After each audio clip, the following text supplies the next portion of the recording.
No one can explain these things to me, neither father nor mother, nor the experience of others, nor my own memory. Dost thou laugh at me for asking such things? Or dost thou command me to praise and confess unto thee only what I know? I give thanks to thee, O Lord of heaven and earth, giving praise to thee for that first being and my infancy of which I have no memory. For thou hast granted to man that he should come to self-knowledge through the knowledge of others, and that he should believe many things about himself on the authority of the womenfolk. Now, clearly, I had life and being, and, as my infancy closed, I was already learning signs by which my feelings could be communicated to others. Whence could such a creature come but from thee, O Lord? Is any man skillful enough to have fashioned himself? Or is there any other source from which being and life could flow into us, save this, that thou, O Lord, hast made us, thou with whom being and life are one, since thou thyself art supreme being and supreme life both together? For thou art infinite, and in thee there is no change, nor an end to this present day, although there is a sense in which it ends in thee, since all things are in thee, and there would be no such thing as days passing away unless thou didst sustain them. And since thy years shall have no end, thy years are an ever-present day. And how many of ours and our fathers' days have passed through this thy day, and have received from it what measure and fashion of being they had? And all the days to come shall so receive, and so pass away. But thou art the same. And all the things of tomorrow, and the days yet to come, and all of yesterday and the days that are past, thou wilt gather into this thy day. What is it to me if someone does not understand this? Let him still rejoice and continue to ask, "What is this?" Let him also rejoice and prefer to seek thee, even if he fails to find an answer, rather than to seek an answer and not find thee. Chapter 7. Hear me, O God. Woe to the sins of men! When a man cries thus, thou showest him mercy, for thou didst create the man, but not the sin in him. Who brings to remembrance the sins of my infancy? For in thy sight there is none free from sin, not even the infant who has lived but a day upon this earth. Who brings this to my remembrance? Does not each little one, in whom I now observe what I no longer remember of myself? In what ways, in that time, did I sin? Was it that I cried for the breast? If I should now so cry, not indeed for the breast, but for food suitable to my condition, I should be most justly laughed at and rebuked. What I did then deserved rebuke, but, since I could not understand those who rebuked me, neither custom nor common sense permitted me to be rebuked. As we grow, we root out and cast away from us such childish habits. Yet I have not seen anyone who is wise and who cast away the good when trying to purge the bad.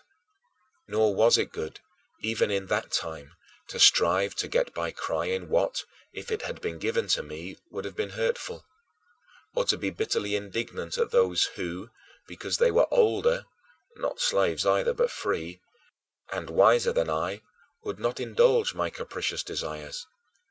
Was it a good thing for me to try, by struggling as hard as I could, to harm them for not obeying me, even when it would have done me harm to have been obeyed?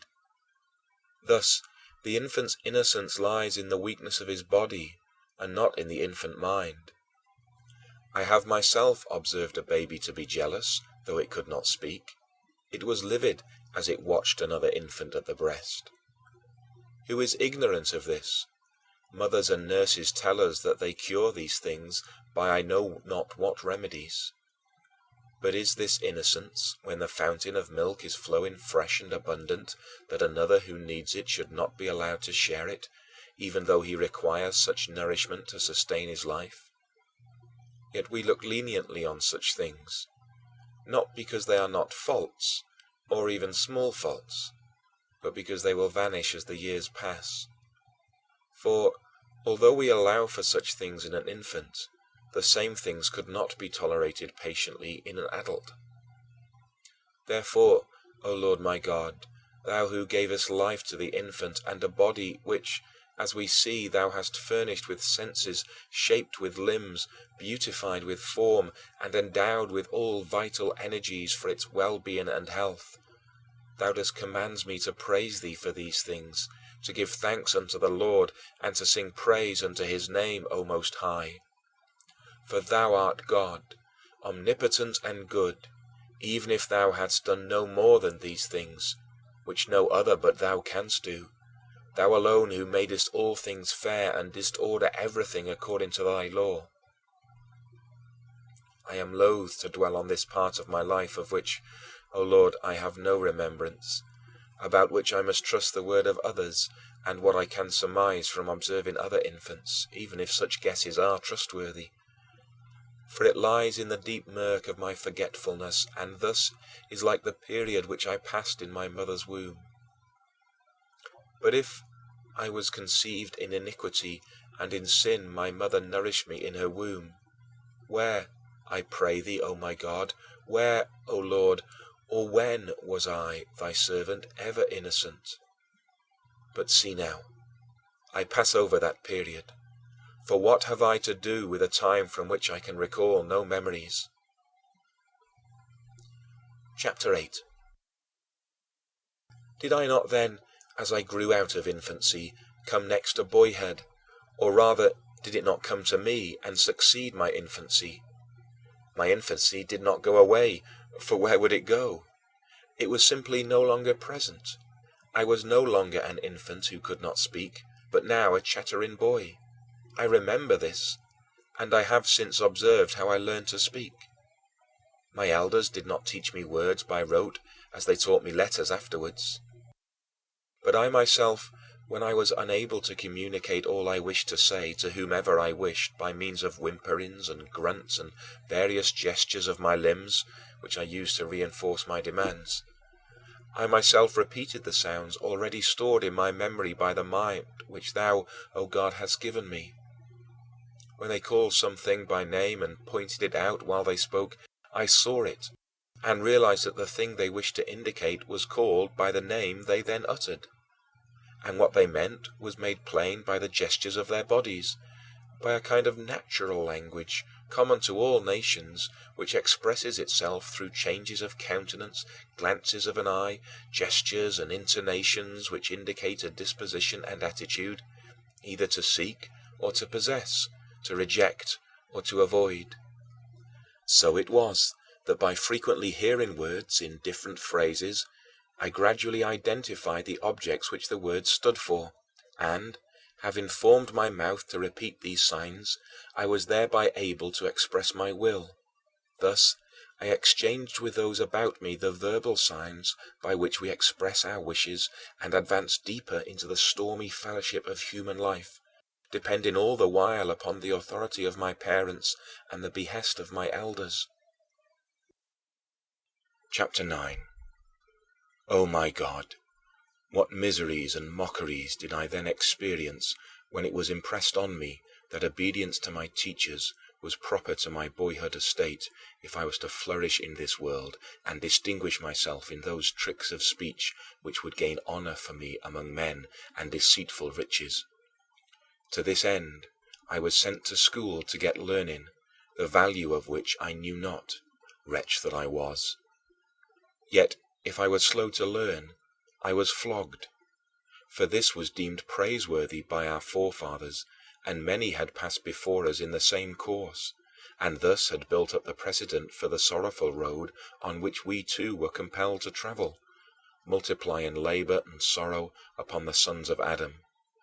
About this time, O Lord, I observed men praying to thee, and I learned from them to conceive thee, after my capacity for understanding as it was then, to be some great being who, though not visible to our senses, was able to hear and help us. Thus, as a boy, I began to pray to thee, my help and my refuge, and, in calling on thee, broke the bands of my tongue. Small as I was, I prayed with no slight earnestness that I might not be beaten at school.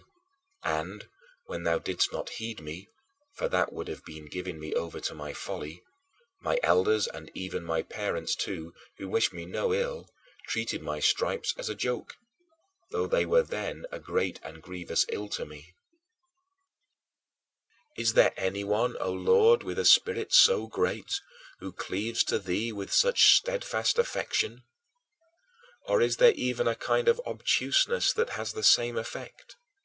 Is there any man who, by cleaving devoutly to thee, is endowed with so great a courage that he can regard indifferently those racks and hooks and other torture weapons from which men throughout the world pray so fervently to be spared? And can they scorn those who so greatly fear these torments, just as my parents were amused at the torments with which our teachers punished us boys? For we were no less afraid of our pains, nor did we beseech thee less to escape them.